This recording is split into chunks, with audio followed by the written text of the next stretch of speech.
تخيل انك ساكن في عمارة وكل يوم بتعدي من شقة جارك، وجارك ساكن في هدوء ملوش دعوة بالمشاكل ولا ليه حتى في الصوت العالي، لكن يوم ورا يوم ريحة غريبة تطلع من شقته والجيران اشتكوا والشرطة جات وفتحت الباب. لكن المفاجأة بقى ان يطلع جوه الشقة مقبرة كاملة، جثث مدفونة تحت البلاط وريحة الموت مالية المكان. ودي مش قصة خيالية، دي قصة حقيقية حصلت سنة 1997 في حي الخليفة في القاهرة. وده اللي هنعرفه النهاردة في واحدة من أبشع جرائم القتل اللي هزت القاهرة.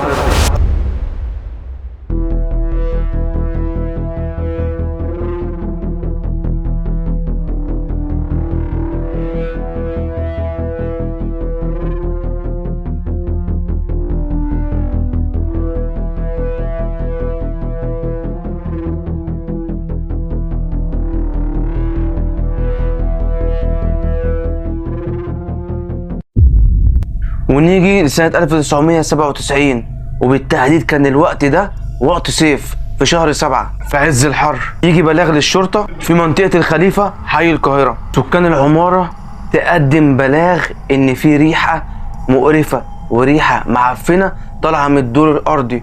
والناس دي قدمت البلاغ بعد ما خبطت على الباب كتير وما لقيتش حد موجود في الشقة اللي في الدور الارضي. وساعتها كان صاحب الشقة مختفي وكان في البلد وما كانش حد يعرف عنه حاجة عشان كان في حاله. ولما جت الشرطة عشان البلاغ بتاع الجيران اللي كان طالع بسبب الريحة، الشرطة لما دخلت الشقة أول حاجة لاحظوها إن في بلاط مكسور والريحة طالعة منه. وهنا ابتدت الشرطة تشك في المكان ده، ولما ابتدوا يشيلوا البلاط كانت هنا الصدمة لكل اللي واقف، إذا كان من الجيران أو من الشرطة، إن ساعتها وهم بيطلعوا البلاط وبيحفروا كده لقوا صابع حد باين. ولما جم فحطوا قوي لقوا ايد واحد وابتدوا يطلعوا جثه، والجثه دي كانت جثه بشريه متحلله، وبعدها جثه تانيه وبعدها جثه تالته لحد ما لقوا 5 جثث محطوطين في المكان ده اللي هي الحفره اللي الراجل عاملها تحت البلاط. وهنا بقى تيجي مرحله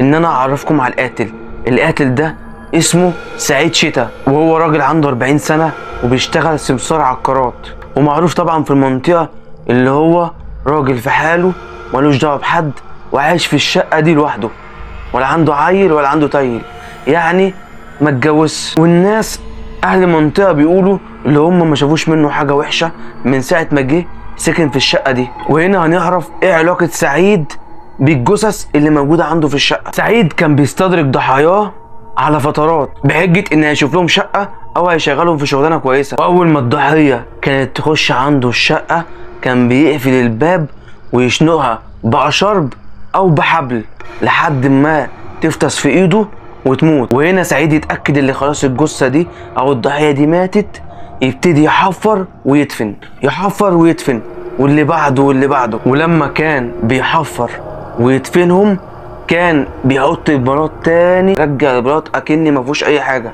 وكان بيعيش وسط الجثث دي في الشقه اكن هم مش موجودين.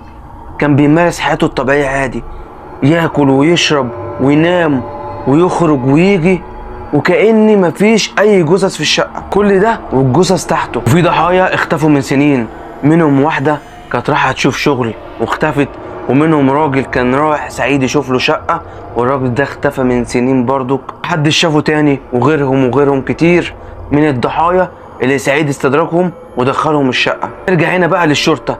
بعد ما الشرطه طلعت ال5 جثث عملوا تحريات سريعه وعرفوا ان سعيد في الوقت ده بقاله شهر في البلد، قال ايه بيغير جو. وبالفعل حددوا موقعه على سعيد واعترف بكل حاجه وشرح تفاصيل مرعبه قوي عن ازاي كان بيقتل الضحايا ويدفنهم. ولما النيابه استدركته عشان تعرف ايه سبب قتله للناس دي، هل كان في بينه وبينهم حاجه او هو مريض نفسي، طلع اللي هو بيقتلهم عشان خاطر ياخد منهم دهبهم وفلوسهم وصيغتهم ويصرفها. بعد ما يخلص الفلوس اللي معاه من بيع الذهب بتاع الضحيه يرجع يجيب ضحيه تاني يستدرجها للشقه ويموتها وياخد منها فلوسها وياخد منها دهبها ويبيعها ويمارس الموضوع ده. بس كان سعيد بيتعامل بذكاء، كان ضحاياه كلها على مدار 4 سنين او 5 سنين. كل فترة يجيب حد يشنقه في الشقة ويموته، على حسب اللي هو سمسار شقق وسمسار عقارات، واللي هو بيجيب شغلانات لناس. وبعد كده بيعمل عملته، كان بيدفنهم في الشقة تحت البلاط، يخلع البلاط ويحفر لهم ويرجع التراب تاني ويرجع البلاط اكن مفيش اي حاجة، ويقعد فترة طويلة عشان ما يتشكش فيه. وبعد كده يرجع يعيد نفس القصة تاني. وسعيد ما كانش مصاحب حد في المنطقة عشان ما حدش يصاحبه ويخش عنده الشقة ويعرف قصته ايه ويعرف حكايته ايه، لحد ما ريحة الجثث تفضحه بأمر من ربنا سبحانه وتعالى. وهنا اتحكم على سعيد شتا بالإعدام سنة 1998 بعد اكتشاف الجرائم اللي هو عملها بسنة. والجريمة دي فضلت في ذاكرة سكان القاهرة وتحولت لقصة رعب حقيقية بقت بتتحكي لحد النهاردة. والمرعب في الموضوع ان سعيد ما كانش بيقتل بس، ده كان عايش وسط ضحاياه، وكأن الجثث اللي مدفونة في شقته دي بقت جزء من حياته. السؤال هنا اللي شغلني، ازاي حد ممكن يعيش كده؟ وازاي مفيش حد حس بيه من دخول الضحايا عنده والضحايا دي ما كانتش بتطلع؟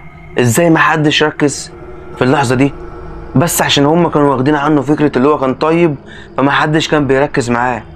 ودي كانت قصة سفاح الخليفة. ولو عايز قصص اكتر ما تنساش تعمل لايك للقناة وتدعمها وتفعل زر الجرس عشان يوصلك كل جديد. واستنيني في الجريمة الجاية. سلام.